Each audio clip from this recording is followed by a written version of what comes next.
Fight!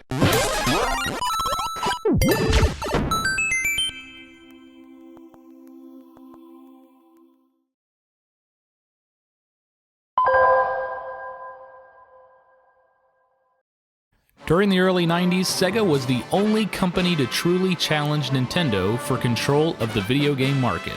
The Genesis was the system responsible. Introduced to North America in 1989, it deeply cut into Nintendo's market share until it was discontinued in 1997. Now, everyone is probably familiar with these two variations of the Sega Genesis. The Model 1 was the original. It was big and had funky stuff on it. High-definition graphics, a headphone jack, with volume control? Anywho, in 1993, Sega released the Genesis Model 2. It was lighter, had stereo sound, and is the most common version of the system. But in 1998, stores started selling this, the Genesis 3? What? The Genesis 3, model number MK-1461, was released by Majesco under license from Sega. It shipped with a 6-button controller and retailed for about $50. Now, who exactly is Majesco? Well, they're a video game publisher, still around today actually, but back in the 90s their main focus was re-releasing games. Supposedly, the company would buy a surplus of games from the publisher, repackage them, print off a label, and sell it, all with permission from the original publisher, of course. Some notable Majesco re-releases include Castlevania 4, Sonic 3D Blast, and World of Illusion. One dead giveaway for a Majesco re-release is the packaging. They were always sold in a paper box, and the manual is in black and white. It should also say assembled in Mexico somewhere on the box. Chances are if you buy retro games, you probably have at least one Majesco re-release. Majesco is also responsible for the re-release of the Sega Game Gear in 2000. So back to the Genesis 3. Let's go over the system itself. First of all, it's tiny and weighs practically nothing, maybe even too light. Seriously, if you jerk your controller around at all, this thing might come flying off the shelf.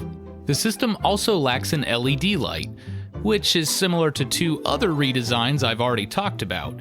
However, Majesco was nice enough to paint a bright orange color under the switch, letting you know when the system is turned on. The cartridge slot is also different. It's been modified so you can fit Japanese Mega Drive games into the system. As long as the game doesn't have region lockout, it'll play. No modifications or converters required. The system contains one composite out plug and a power plug, and the same cables you use on the Genesis 2 will work here as well. The Genesis 3 also had some internal fixes. In previous models, the Genesis had a bug in the memory controller of the system. This was fixed on the Model 3. However, some games actually utilized the bug, such as Gargoyles, which means those games do not work on the Genesis 3. Now to go over some missing pieces. The Genesis 3 lacks an expansion port, so the Sega CD is incompatible. It also doesn't work with the Sega 32X, Power Base Converter, or Galoob's Game Genie.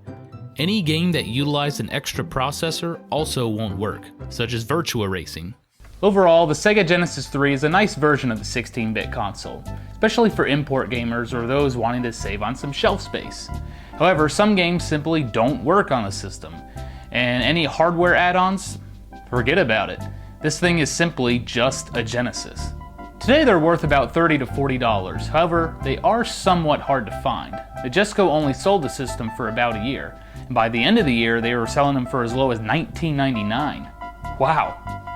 So should you pick up a Genesis 3? Well, hopefully this video will help in your decision making. That's all for this episode of The Gaming Historian. Thanks for watching.